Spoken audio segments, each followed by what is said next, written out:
კახელიშვილმა მაინც ბოლომდე გააგრძელა ბრძოლა და შემდეგ უკვე ბერძნებმა თავის სტილში გაამწვავეს სიტუაცია, პროვოკაციაზე შეიძლება და წამოგებულიყო კახელიშვილი. ძალიან ცუდი იქნებოდა. არ არის აქ თამაშგარე მდგომარეობა.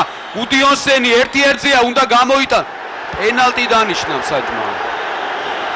პენალტი დანიშნა დინამოს კარში. განმეორებით ნახავთ ახლა ჩვენ ამ ეპიზოდს და წითელი ბარათი ვის? კაკუბავას წითელი ბარათი.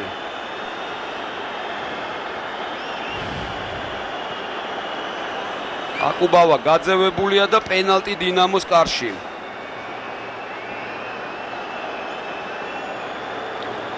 განმეორებით ნახავთ ალბათ ამ ეპიზოდს და დავინახავთ.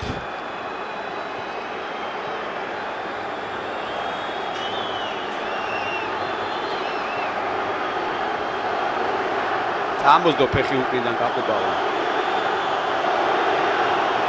არ ჩანს ეხლა ზუსტად ძალიან ძნელი ალბათ უნდა სხვანაირად განმეორებით. შეხედვამ საჯმა დაინახა უკნიდან იყო იმ ეპიზოდიდან საიდანაც ასე ჩანდა ალბათ რომ კაკუბავამ წამოსდო ფეხი და პენალტი. ლეონარდო ასრულებს პენალტს.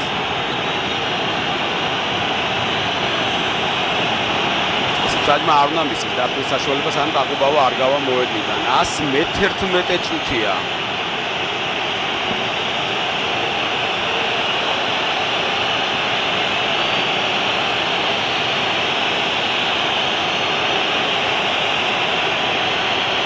ძალიან დიდ ხანს მოუნდება კაკუბავა მოედნიდან გასვლას და ასე უნდა იყვნენ ალბათ ფეხბურთელები, რადგანაც ნელა მშვიდად ტოვებს მოედანს კაკუბავა.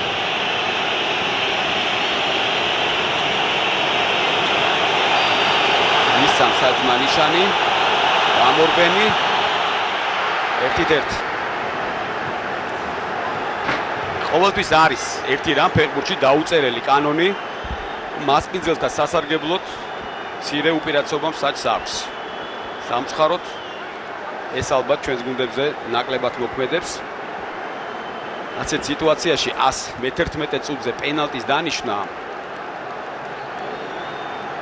ბევრგან საჯი ვერ გარისკავდა პირდაპირ შემიძლია თქვა რამდენიც არ უნდა მედაოს ეხლა. ბევრ ქვეყანაში საჯი ამას უბრალოდ არ დაინახავდა. დინამოს უნდა უკვე 2 გოლის გატანა, რაც უთულესი რამაა. კარგად დაარტყა ლეონარდო მას რას ვერჩით. მაგრამ არ ვიცი კიდევ ერთხელ ძალიან ძნელი დასანახი იყო იქ იყო თამაშის წესის დარღვევა თუ არა.